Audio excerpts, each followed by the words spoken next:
इसे सहयोग कहा जाए या प्रयोग कहा जाए कि सदन के भीतर जो लोग शिक्षा बजट में कटौती का प्रस्ताव लेकर के आए हैं, इन्हीं के आका केंद्र में बैठ करके लगातार देश भर की शिक्षा में कटौती कर रही है, शिक्षा बजट को काटा जा रहा है। देश का यह दुर्भाग्य है कि 2014 में एक ऐसी सरकार केंद्र में आई है जिनके राजनीति और विचारधारा के प्रचार प्रसार के लिए यह जरूरी हो गया है कि जनता अनपढ़ रहे। अगर लोग पढ़ लिख लेंगे, अगर लोग तर्कशील हो जाएंगे, वैज्ञानिक सोच वाले लोग हो जाएंगे, तब इनकी राजनीति कहां चलेगी। जो झूठ पे, विभाजन पे, तर्कहीनता पे और अंधविश्वास पे राजनीति टिकी हुई है, वो कहां चल पाएगी। और इसीलिए हम देख रहे हैं कि केंद्र की तरफ से लगातार इस देश की शिक्षा को दुश्मन की तरह और देश भर के जो शैक्षणिक संस्थान हैं उनको वार जोन की तरह, युद्ध के मैदान की तरह ट्रीट किया जा रहा है।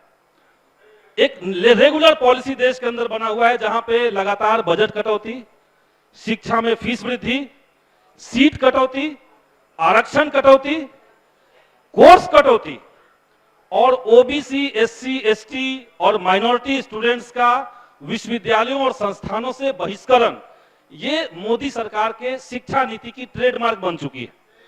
और वैसे समय में हमें लग रहा है कि इससे भी ज्यादा खतरनाक कि शिक्षा को बर्बाद करने के लिए शिक्षा के भगवाकरण की कोशिश चल रही है।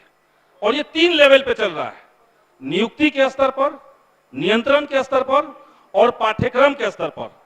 वाइस चांसलर से लेकर के रजिस्ट्रार तक, रेक्टर, प्रॉक्टर, असिस्टेंट प्रोफेसर और यहां तक कि पीएचडी स्कॉलर्स की जो नियुक्ति हो रही है, जो उनका चयन हो रहा है, उसमें न तो कोई योग्यता क्राइटेरिया है, न उसमें कोई एक्सपीरियंस क्राइटेरिया है, बल्कि क्राइटेरिया सिर्फ ये हो रहा है कि आप बीजेपी और आरएसएस की विचारधारा के प्रति वफादार हैं कि नहीं।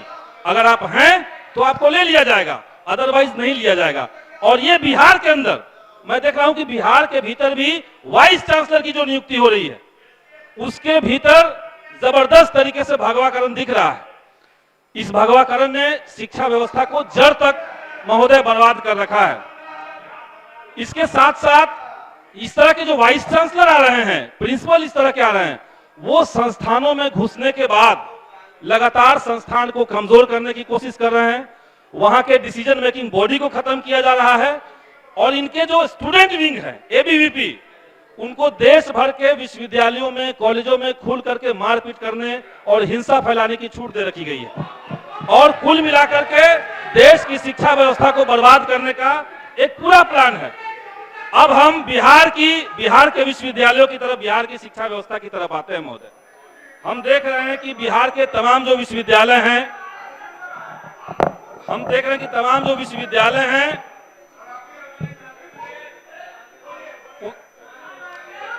अरे रुकिए ना भाई, हेडफोन लगा के बोलते हैं। बोले उनको। बिहार के विश्वविद्यालयों में महोदय भ्रष्टाचार बहुत आम हो चुका है।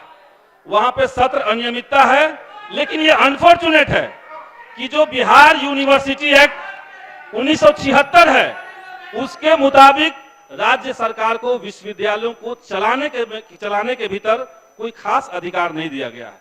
इसीलिए मैं सदन के माध्यम से सरकार से ये मांग करूंगा कि बिहार यूनिवर्सिटी एक्ट 1976 जो है उसके अंदर आवश्यक संशोधन करके राज्य सरकारों की भूमिका उसमें तय की जाए। राज्य सरकार की भूमिका, महामहिम राज्यपाल को वोट नहीं लेना है, वो जनता के प्रति जवाबदेह नहीं है, लेकिन सरकार की जवाबदेही बनती है।